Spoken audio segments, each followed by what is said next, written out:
بسم اللہ الرحمن الرحیم۔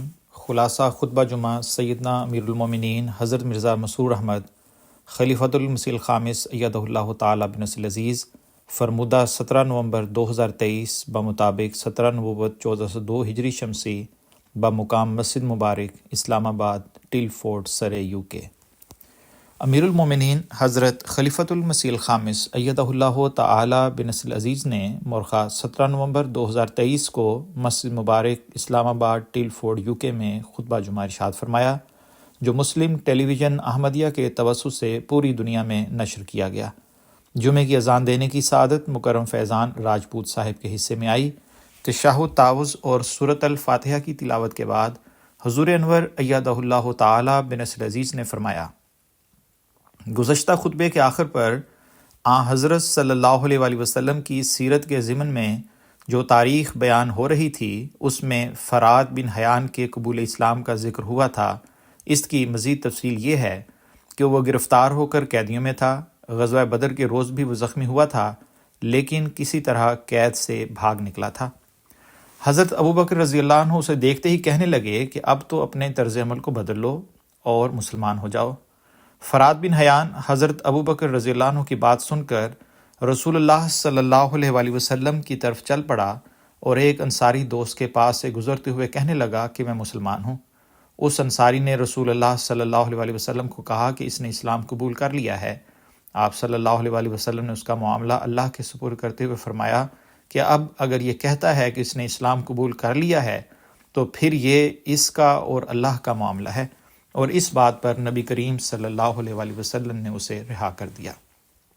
تفصیل ایک یہ بھی ہے کہ حضرت زید بن حارثہ رضی اللہ عنہ کا ایک سریہ جمادی الاخر 3 ہجری میں قارادہ کے مقام پر بھیجا گیا تھا۔ سیرت خاتم النبیین صلی اللہ علیہ وآلہ وسلم میں اس واقعے کو حضرت مرزا بشیر احمد صاحب رضی اللہ عنہ نے یوں لکھا ہے کہ بنو سلیم اور بنو غطفان کے حملوں سے کچھ فرصت ملی تو مسلمانوں کو ایک اور خطرے کے سدباب کے لیے وطن سے نکلنا پڑا۔ اب تک قریش اپنی تجارت کے لیے حجاز کے ساحلی راستے سے شام کی طرف جاتے تھے، لیکن انہوں نے یہ راستہ ترک کر دیا کیونکہ اس علاقے کے قبائل مسلمانوں کے حلیف بن چکے تھے۔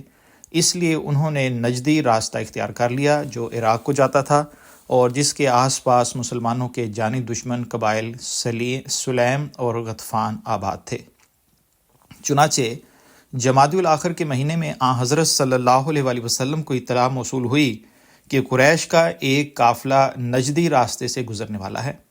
حضرت صلی اللہ علیہ وآلہ وسلم نے اس خبر کے ملتے ہی زید بن حارثہ رضی اللہ عنہ کی سرداری میں اپنے اصحاب کا ایک دستہ روانہ فرما دیا۔ زید رضی اللہ عنہ نے نہایت ہوشیاری سے اپنے فرض کو ادا کیا اور نجد کے مقام قارادہ میں ان کو جا دبایا۔ اس اچانک حملے سے گھبرا کر قریش کے لوگ مال و متاع چھوڑ کر بھاگ گئے۔ زید بن حارثہ رضی اللہ عنہ اور ان کے ساتھی کثیر مال غنیمت کے ساتھ نیل و مرام واپس مدینے آ گئے۔ ایک واقعہ کعب بن اشرف کے قتل کا ہے جو مدینے کے سرداروں میں سے تھا اور حضرت صلی اللہ علیہ وآلہ وسلم کے معاہدے میں شامل تھا۔ بعد میں اس نے فتنہ پھیلانے کی کوشش کی، جس کے بعد حضرت صلی اللہ علیہ وآلہ وسلم نے اس کے قتل کا حکم دیا۔ بخاری میں درج ہے کہ حضرت جابر بن عبداللہ رضی اللہ عنہ بیان کرتے ہیں کہ رسول اللہ صلی اللہ علیہ وآلہ وسلم نے فرمایا کہ کعب بن اشرف سے کون نمٹے گا؟ اس نے اللہ اور اس کے رسول صلی اللہ علیہ وآلہ وسلم کو سخت دکھ دیا ہے۔ محمد بن مسلمہ رضی اللہ عنہ کھڑے ہوئے اور کہا کہ میں اسے مار ڈالوں گا۔ وہ ایک عذر بنانے کی خاطر کعب کے پاس آئے اور کہا کہ محمد رسول اللہ صلی اللہ علیہ وآلہ وسلم ہم سے صدقہ مانگتے ہیں اور ہمیں مشقت میں ڈال دیا ہے۔ میں تمہارے پاس آیا ہوں کہ تم سے ادھار لوں۔ کعب نے کہا کہ وہ دن دور نہیں جب تم اس شخص سے بیزار ہو کر اسے چھوڑ دو گے۔ محمد بن مسلمہ رضی اللہ عنہ نے کہا کہ ہم نے اس کی پیروی اختیار کر لی ہے، اس لیے ہم اسے نہیں چھوڑ سکتے۔ کعب نے کہا کہ پھر اپنی عورتیں یا بیٹے میرے پاس رہن رکھ دو۔ محمد بن مسلمہ رضی اللہ عنہ نے کہا کہ یہ ناممکن ہے، البتہ ہم اپنی زرہیں رہن رکھ سکتے ہیں۔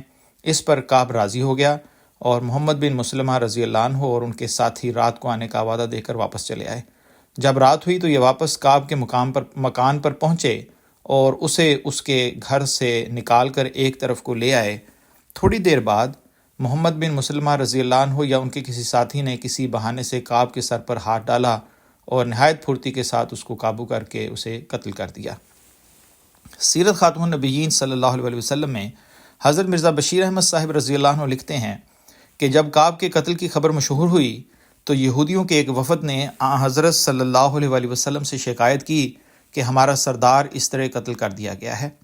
حضرت صلی اللہ علیہ وسلم نے اجمالاً ان کو کعب کی عہد شکنی، تحریک جنگ، فتنہ انگیزی، فحش گوئی اور اپنے متعلق اس کی سازش قتل وغیرہ کی کارروائیاں یاد دلائیں، جس پر یہ لوگ ڈر کر خاموش ہو گئے اور ان کی رضامندی کے ساتھ آئندہ کے لیے ایک نیا معاہدہ لکھا گیا۔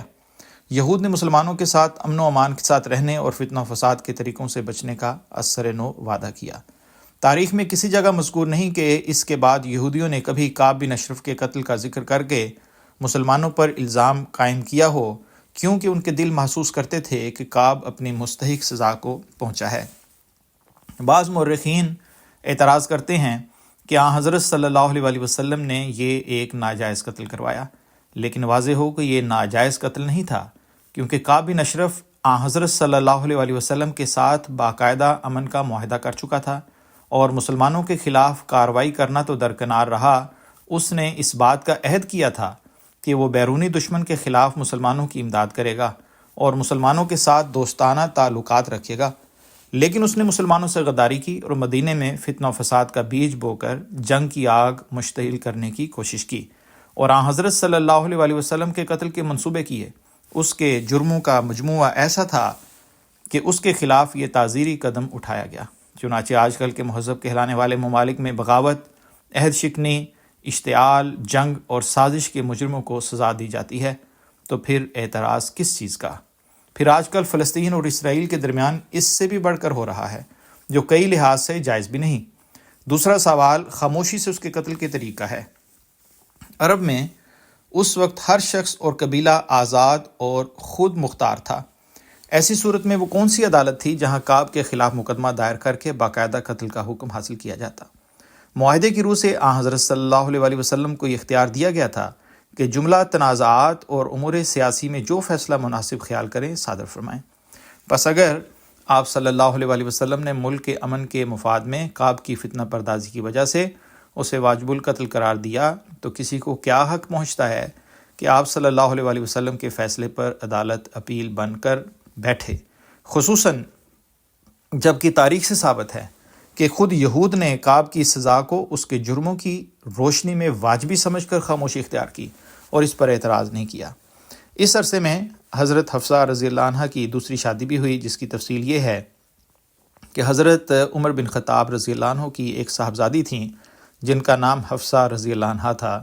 وہ ایک مخلص صحابی خنیس بن حذافہ رضی اللہ عنہ کے عقد میں تھیں، جو جنگ بدر سے واپس آ کر ایک بیماری سے جانبر نہ ہو سکے اور وفات پا گئے۔ ان کی وفات کے بعد حضرت عمر رضی اللہ عنہ نے حضرت عثمان بن عفان رضی اللہ عنہ اور بعد ازاں حضرت ابو بکر رضی اللہ عنہ سے ذکر کیا، لیکن دونوں نے خاموشی اختیار کی اور کوئی جواب نہیں دیا۔ حضرت عمر رضی اللہ عنہ کو بہت ملال ہوا اور انہوں نے حضرت صلی اللہ علیہ وسلم سے ذکر کیا۔ آپ صلی اللہ علیہ وسلم نے فرمایا کہ کچھ فکر نہ کرو۔ آپ صلی اللہ علیہ وسلم نے حضرت حفصہ کے خاوند کی بے وقت موت کے صدمے کی وجہ سے جو ان کو پہنچا تھا اور حضرت عمر رضی اللہ عنہ سے تعلقات کو مضبوط کرنے اور حضرت حفصہ رضی اللہ عنہ کے لکھنے پڑھنے کی خصوصیت کی بنا پر دعوت، تبلیغ اور تعلیم کا کام وسیع پیمانے پر کرنے کی مصلحت کی وجہ سے حضرت حفصہ رضی اللہ عنہ کے ساتھ شادی کر لینے کا ارادہ کر چکے تھے، جس سے ابو بکر رضی اللہ عنہ و عثمان رضی اللہ عنہ کو اطلاع تھی، اس لیے وہ خاموش رہے۔ شعبان 3 ہجری میں حضرت حفصہ رضی اللہ عنہ حضرت صلی اللہ علیہ وسلم کے نکاح میں آ کر حرم نبوی صلی اللہ علیہ وسلم میں داخل ہو گئیں۔ ان کی وفات کم و بیش 63 سال کی عمر میں 45 ہجری میں ہوئی۔ 2 ہجری کے واقعات میں حضرت علی رضی اللہ عنہ اور حضرت فاطمہ رضی اللہ عنہ کے نکاح کا ذکر گزر چکا ہے۔ ان کے ہاں رمضان 3 ہجری میں یعنی نکاح کے 10 ماہ بعد ایک بچہ پیدا ہوا، جس کا نام حضرت صلی اللہ علیہ وسلم نے حسن رضی اللہ عنہ رکھا، اور جن کے متعلق ایک دفعہ آپ صلی اللہ علیہ وسلم نے فرمایا کہ میرا یہ بچہ سید یعنی سردار ہے، اور ایک وقت آئے گا کہ خدا اس کے ذریعے سے مسلمانوں کے 2 گروہوں میں صلح کرائے گا۔ چنانچہ اپنے وقت پر یہ پیش گوئی پوری ہوئی۔ حضور انور نے خطبے کے اختتام پر فلسطین کے مسلمانوں کے لیے دعا کی مقرر تحریک فرمائی مزید تفصیلات کے لیے صفحہ اول ملاحظہ کریں۔ روزنامہ الفضل انٹرنیشنل، بروز سوموار، مورخہ 20 نومبر 2023، صفحہ نمبر 1 اور 2، آواز رضوان احمد افضل۔